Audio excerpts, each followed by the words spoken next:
FBI Biometric Identification Award is presented to an outstanding law enforcement officer or agency for their efforts in solving major cases through the use of the Next Generation Identification, or NGI system. The 2019 Biometric Identification Award is presented to the Norfolk Police Department, Norfolk, Virginia.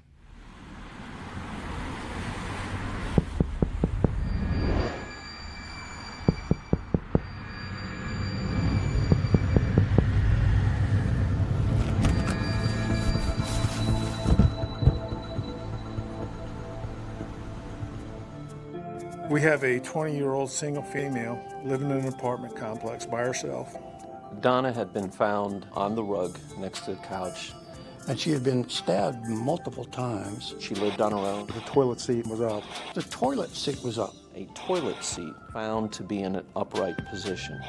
And that's where the fingerprint was found. If you found the owner of that fingerprint on that toilet seat in that bathroom, you would have the killer. Everything hinged around the identification of that print.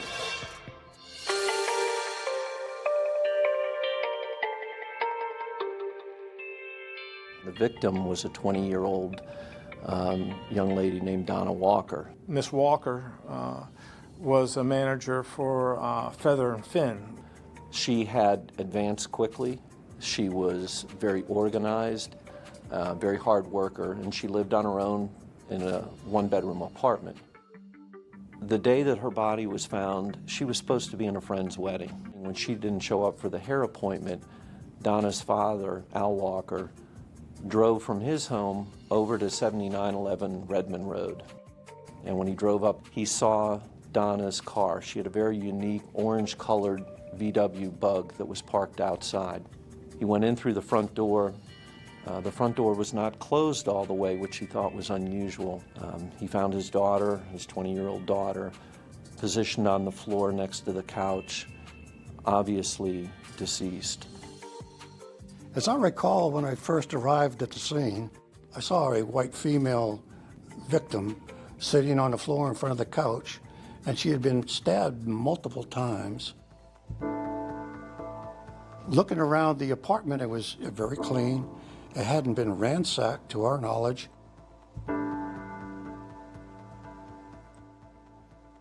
I happened to notice in the bathroom, the toilet seat was up. Investigators had advised me that she had lived alone.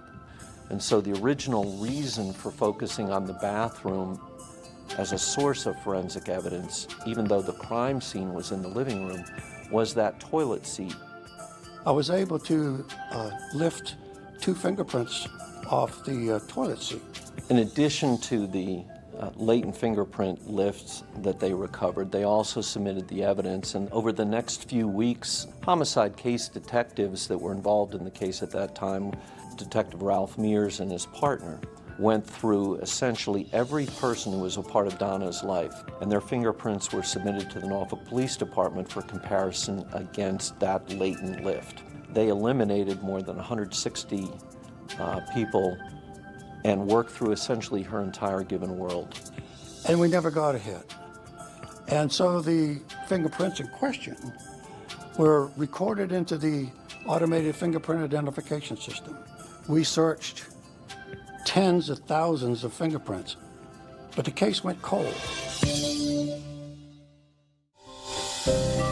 Donna's parents, Mr. and Mrs. Walker, had spent the better part of the 30-some-odd years, every so many years, bringing it up to the Norfolk Police Department, bringing it up in local media, because Donna was part of their life, their heart, and they were the ones that came and found her in that condition.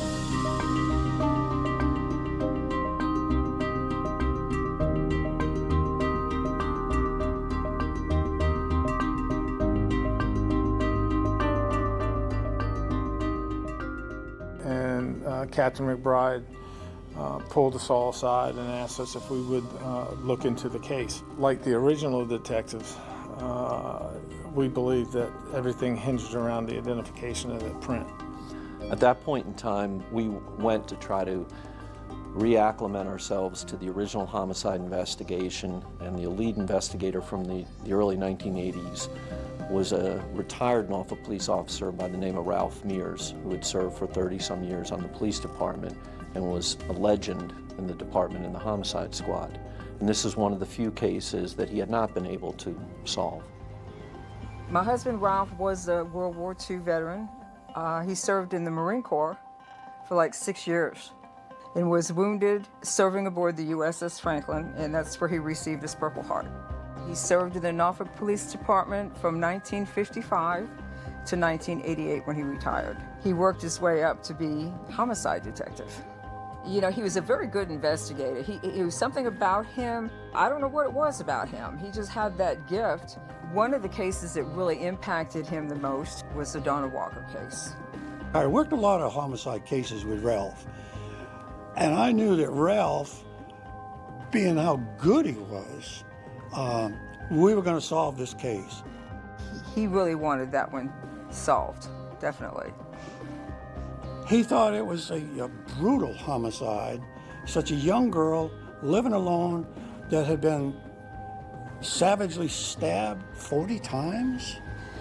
He said he knew that if you found the owner of that fingerprint on that toilet seat in that bathroom, you would have the killer. He knew that. The original detectives did an outstanding job. They actually went out and tracked down 160 individuals in the beginning of this, literally physically took their fingerprints and had them compared to the latent print off the toilet to no avail. We requested that the fingerprint be ran back through APHIS and IAPHIS. Cold case squad, they submitted a request for latent print to be entered into the APHIS system. And we did not get a hit back at that time. The print was entered into the NGI, Next Generation Identification System, and got a possible hit back with a list of candidates. I was given the potential hit to compare.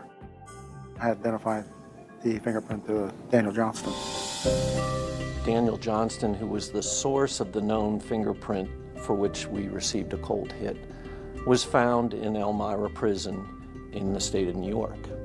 None of us knew who he was. His name did not appear anywhere in the file.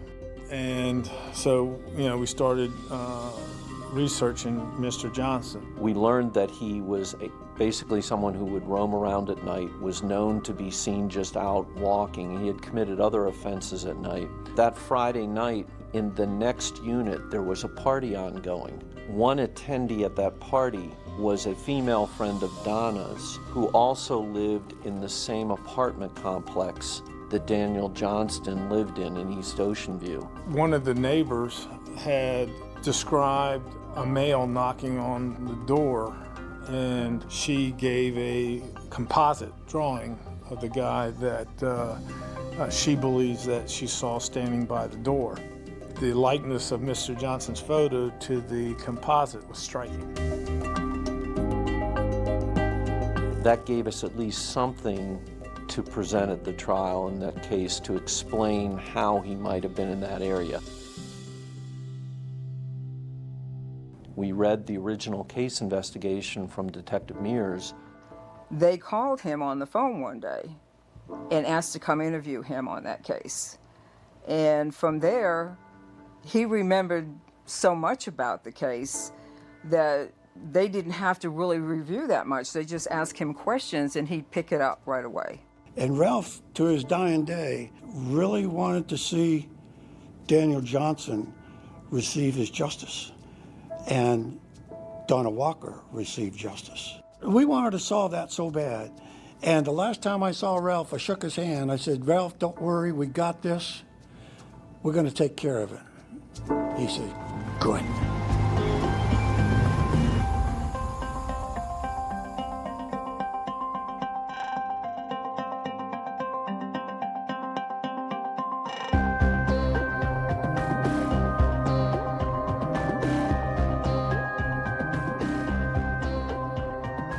I went to the trial mainly for two reasons. To sit in there for my husband, because he couldn't be there. I just felt like there needed to be a presence in the courtroom. And I just wanted to go for myself to see this family get closure for their daughter, what he did to her. And that was my main reason for going. We were fortunate that that latent fingerprint, which had been left on the toilet seat, gave us the ability to bring them justice. At the conclusion of the trial, the defendant, Daniel Johnson, had been charged with first-degree murder. The jury convicted him of first-degree murder, and in very short order gave him a life sentence. This one was for Ralph. He's a legend.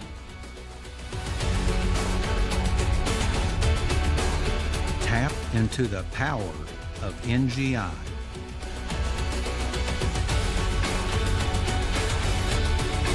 To learn more about using NGI services, go to www.fbi.gov.